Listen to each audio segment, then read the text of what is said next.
Shalom. Nous, en tant que chrétiens, nous avons une espérance extraordinaire et vraie. Enfants de Dieu.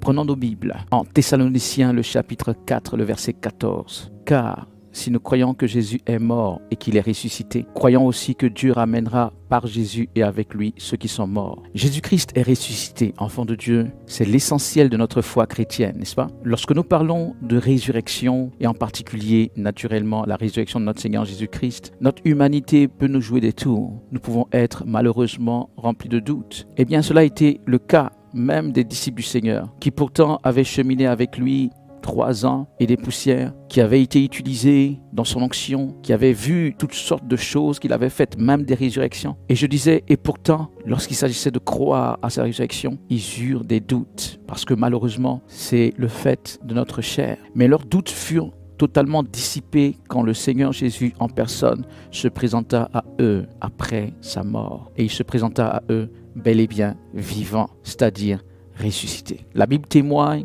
qui s'est montré également à plus de 500 personnes à la fois. Vous savez, tous ces éléments ont été tels que les disciples qui, une fois avaient douté, n'ont plus jamais douté au point qu'ils sont allés aux extrémités de la terre colporter ce message.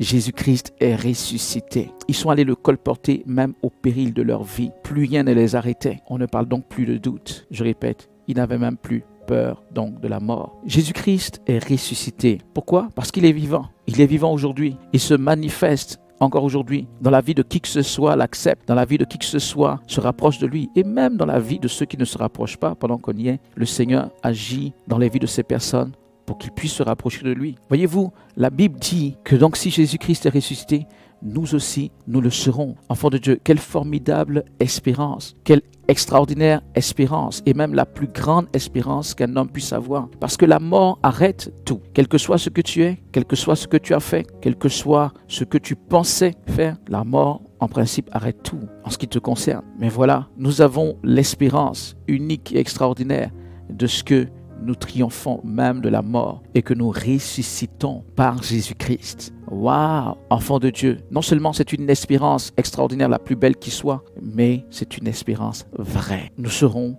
vraiment ressuscités. Alléluia.